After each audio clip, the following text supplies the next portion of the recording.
പനിയുടെ ആശങ്കയാണ് നാടെങ്ങും. അതുമായി ബന്ധപ്പെട്ട വാർത്തയിലേക്ക് തന്നെയാണ് നമ്മൾ ആദ്യം പോവുക. സംസ്ഥാനത്ത് ഇന്ന് ഷിഗല്ല ബാധിച്ച് 2 മരണം റിപ്പോർട്ട് ചെയ്തു. 8 പേർക്ക് കൂടി ഇന്ന് ഷിഗല്ല രോഗം സ്ഥിരീകരിച്ചിട്ടുണ്ട്. പനി ബാധിതരുടെ എണ്ണത്തിലും വർധനയുണ്ട്. ഇന്ന് 14,297 പേർ പനി ബാധിച്ച് ചികിത്സ തേടിയിട്ടുണ്ട്. റിനു ശ്രീധർ തിരുവനന്തപുരത്ത് ചേരുന്നുണ്ട്. റിനു, ഇത്തരത്തിൽ ഷിഗല്ല രോഗവ്യാപനം വലിയ ആശങ്കയിലേക്ക് പോയിക്കൊണ്ടിരിക്കുന്നു. പ്രത്യേകിച്ച് മരണങ്ങൾ കൂടി റിപ്പോർട്ട് ചെയ്യുന്ന സാഹചര്യത്തിൽ ഇന്നത്തെ പൊതുവിലുള്ള വിവരങ്ങൾ, കണക്കുകളൊക്കെ എങ്ങനെയാണ്?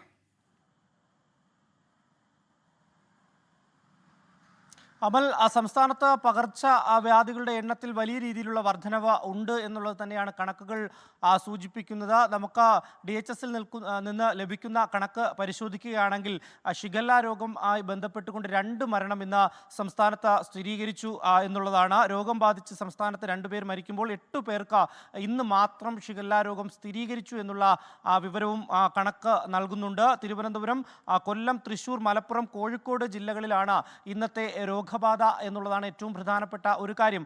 മറ്റൊന്ന്, പനിയുടെ കണക്കിലേക്ക് പോവുകയാണെങ്കിൽ പനിയുടെ എണ്ണത്തിലും വലിയ വർധനവ്. ഇന്നലെ 6000-ഓളം പേർക്ക് പനി സ്ഥിരീകരിച്ചിരുന്നെങ്കിൽ ഇന്ന് 14,297 പേർക്കാണ് രോഗം സ്ഥിരീകരിച്ചിട്ടുള്ളത് എന്നുള്ളതാണ് ഏറ്റവും പ്രധാനപ്പെട്ട ഒരു കാര്യം. 40 പേർക്ക് ഡെങ്കിപ്പനി ഇന്ന് മാത്രം സ്ഥിരീകരിച്ചിട്ടുണ്ട്.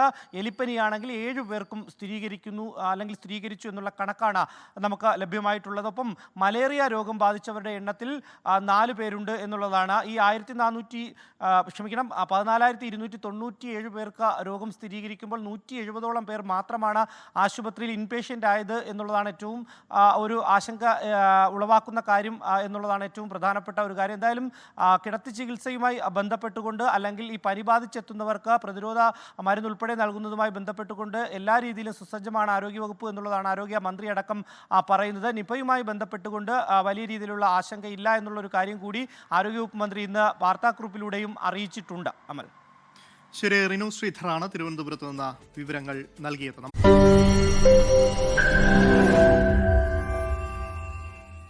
ലോകത്തെവിടെയായാലും ഏത് സമയത്തും 24 വാർത്തകളും ഓഗ്മെന്റഡ് റിയാലിറ്റി പാക്കേജുകളും എക്സ്പ്ലെയിനറുകളും വിശദമായി കാണാൻ ഞങ്ങളുടെ YouTube ചാനൽ നിങ്ങൾക്ക് സബ്സ്ക്രൈബ് ചെയ്യാം.